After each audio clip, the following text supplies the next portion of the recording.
Today we're going to be looking at 10 skyrocketing breakout players, veterans, young players who are being undervalued, who could really give you a huge return on investment. And this could be due to them being young players, players in weird systems, players who haven't hit throughout the years, but now they're being devalued to the point that you might as well take the shot on them to see what happens. All kinds of scenarios. This is going to help you with your drafts. This is going to help you with waivers, trades down the line, and everything else. That's why you need to hit that subscribe button right now, because I'm going to be with you this season, helping you build your fantasy team, giving you ideas of what to do, and then you take them and you run with it, and you win your league. I'm here for you. I'm here to help you out. But let's take a look at these 10 players here and see what we got. And the first one's Drake London, wide receiver 23 in ADP. So a cheap asset here. And the reason why is people are not confident in the Falcons' passing attack, and I understand. But the thing about this, we're looking at the price here. Wide receiver 2 pushing wide receiver 3 price tag. 29% target share, 29% share of the air yards. Some of that is with Kyle Pitts out. However, being able to post those numbers is tremendous. Not many wide receivers can do that. And when you can produce elite workload metrics like that and your price tag is low, you just got to scoop them up and hope that things start running good, because the odds are, if you continue to see targets at this type of share, at least on positive game scripts, you're going to get something down the line. And it may take 20, 30 games, but I'd say you're going to get something good out of it. We're looking at first round wide receiver going into a second season who is very talented, good ball skills, and even with him being a bigger wide receiver, he separates very well. He plays well with Desmond Ridder, averaging 14.5 points per game. Again, Kyle Pitts was out during a lot of that time, but still, deep targets go his way. Air yards are tremendous for wide receiver production, because all you have to do is reel in a couple of those deep targets, and you're in the money. Talking about being in the money, DeAndre Swift, RB28 in ADP. In the last few years, we've been drafting him a lot higher. The ADP has been, at least,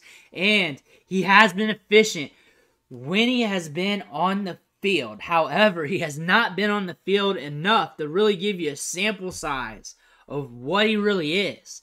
But the numbers here, 6.3 yards per touch, 1.78 yards per route ran, 8.1% breakaway run rate, elite among running backs, 1.13 points per opportunity. That means points for targets and carries together. Targets and carries.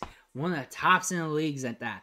13.7 points per game. Thing is, he's rarely on the field, and we just don't know what he's going to look like in this Eagles offense. However, we know this offense is explosive. They can keep the chains moving. Now you're drafting him at RB3. RB3 price tag right here. The value that you're drafting him at right here is saying that on odds, he's going to score less than 13 points per game. However, he has been known to score more than that. He has been known to be one of the most efficient running backs in the league. He is in one of the most explosive offenses in the league. If he doesn't hit and gives you ho-hum production, you're getting what you paid for. That's what you're getting. However, if he taps into his upside, you're getting a tremendous return on your investment. We have a lot of indicators that his upside is unreal, and that's a good thing to invest in. We know what happened over the last few years. We know he's been injured. We know this. We know that. But you know what? We're not paying second round, third round price tag anymore. We're getting him cheap. We're getting him in a part of the draft where the running backs are suspect, the wide receiver well is starting to dry out, and this could be a chip you want to lean on. Next, Isaiah Pacheco, RB30 in ADP, as a wide receiver 3 in this draft, and value terms, and looking at the production on the back end. What are you guys doing here? Look at the athleticism here. We got a 4.37 40-yard dash in the Chiefs offense. This guy's explosive. He's a hammer. And you're letting him fall in the drafts? This is a deal. What's the worst that's going to happen here? We already had a ramp-up time in the start of the season last year, and then he got his opportunity, and look what happened at the back end of the season. Are you going to be upset if you drafted a guy around the double-digit rounds and got that production from week 10 to 18? Are you going to be upset with that? Because that's what the odds say. I mean, if he gets hurt, that's one thing. But if he's on the field, do you think they're not going to use him after he's been productive with them? Do you think that's going to happen? You're catching him at RB30, and he runs a 4.37, and he's got Patrick Mahomes keeping the chains moving, so that's more opportunities for him.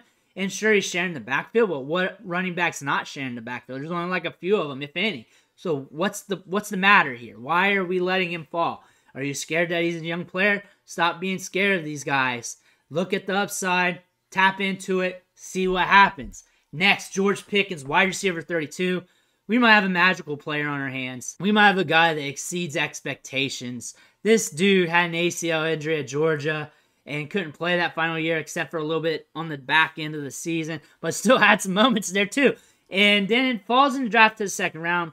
I'm going to let you know you should have been drafted in the first round. I said that during that time as well. You can check the archive if you want, because that's true. And George Pickens was considered one of the better wide receivers in this draft. During that draft season, falls in the draft, goes to the Steelers. And with Kenny Pickett, he performs. Kenny Pickett targets him downfield. He gets more fantasy points per game, even though sample size is very low without him, and the quarterback play without him is not that great. But still, George Pickens making plays in training camp. This offense as a whole has been looking good this offseason.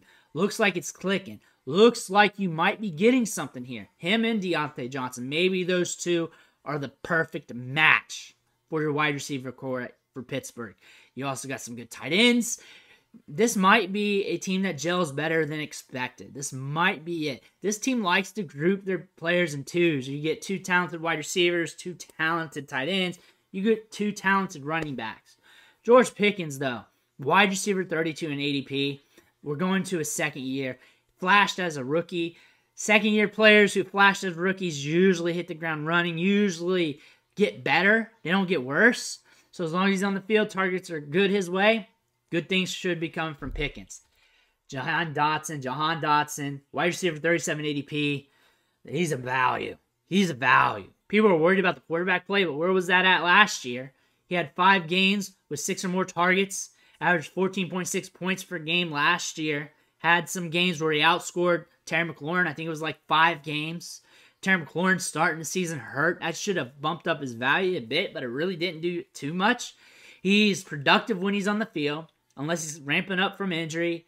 And he had an injury-plagued season last year, and he was a rookie. Expect him to jump up this year. Expect him to get a good target share, a good share of the air yards, and be that wide receiver you want. You're catching him around wide receiver 40 value, wide receiver 35 value. I am signing up for that. A first-round wide receiver who flashed as a rookie. That chart says he flashed as a rookie, and he's going into the second year of his career, like we said about George Pickens. You're going to expect this wide receiver to ramp up in year 2. Even if you played well in year 1, you're going to play better in year 2 because you're more established, you're more into the routine, you're more attuned to the NFL game. All that little stuff matters. Dotson is on the rise. Next, Zay Flowers, wide receiver 40 ADP. Big-time breakout candidate. Big-time breakout candidate. Looking good in training camp, looking good in preseason. He's explosive, he's fast, he's nuanced. They can target him deep downfield. They can target him on the short and intermediate. I don't see how he's not going to be productive. The negatives for him in this offense is Mark Andrews getting a 20 to 40% share of the targets on any given week. And Lamar Jackson can take it and run with it, which limits the pass attempts in this passing attack. But Todd Monken's there to make things right, making this offense faster paced with more plays ran, giving these players more opportunities, which is something we want to see. But when it comes to breakout players, usually there's these barriers that are there that are iffy with them, and then you get into the season, you forget about them because they keep going off. He went off in preseason. He's been burning dudes in training camp. The Ravens drafted him in the first round. Good production metrics from Boston College. Zay Flowers is the dude. Next, Devin Achane, RB44. Jeff Wilson sent to the IR. Raheem Mostert's there. Raheem Mostert hasn't had a clean bill of health throughout his career. Talking about running back with 4.3 speed here. High-end 4.3 speed. He didn't sneak in there with a 4.39. Day 2 draft capital. Explosive offense.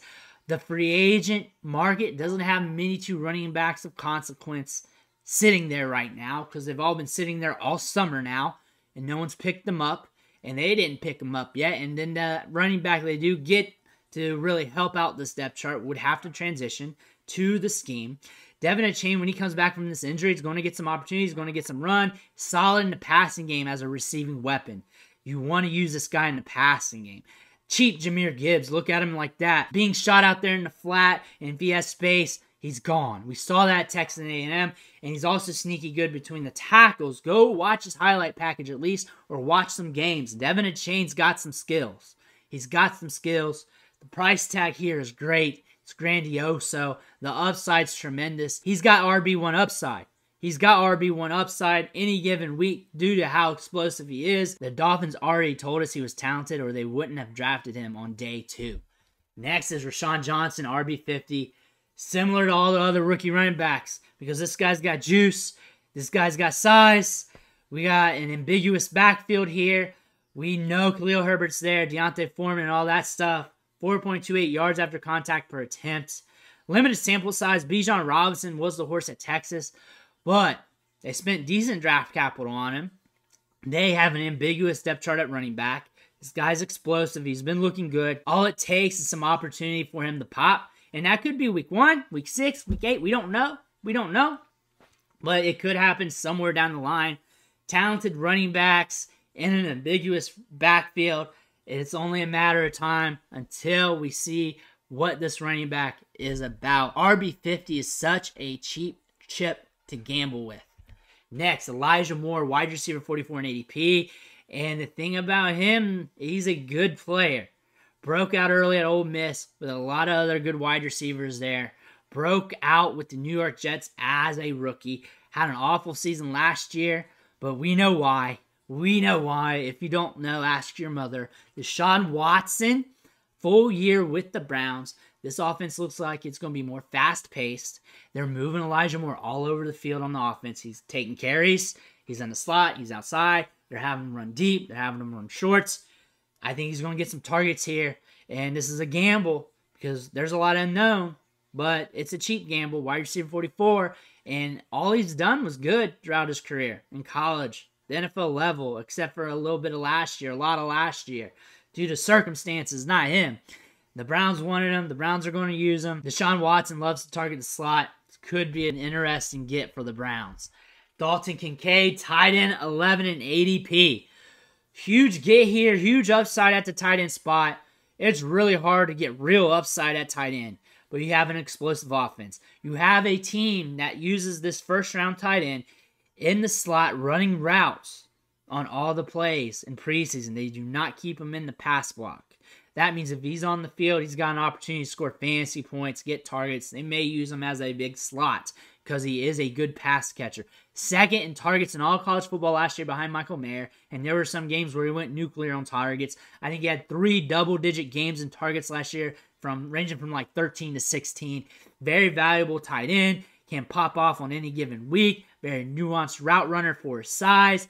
He can really exceed expectations and help your fantasy team. And if he doesn't, then you got him at a tremendous value. Borderline tight end 2 value here. And at tight end 2 value, that's not much difference than the guy scoring tight end 8 fantasy points. And also not much different from the tight end who's scoring tight end 25 fantasy points that week, because the tight end position is very fluky. So you got to strategize how you want to invest. You either want to pay up for the tight end, get a Kelsey or Andrews, pay down, or find an upside play that's cheap for you and realize that you can play the matchups with the waiver wire. Don't draft 2 tight ends. Don't do it. The waiver wire's there. This position's too fluky from week to week to really invest too much at this position unless you're going straight up for upside. Those are 10 players who are going to break out, who are projected to break out, who could break out for your team, and we need to know who they are, and you got the information today. We're going to have more content for you to give you that information all year long, helping you with the waiver wires, trades, and setting lineups. I'll be here for you, so hit that subscribe button. Thank you for watching. Catch you on the next video.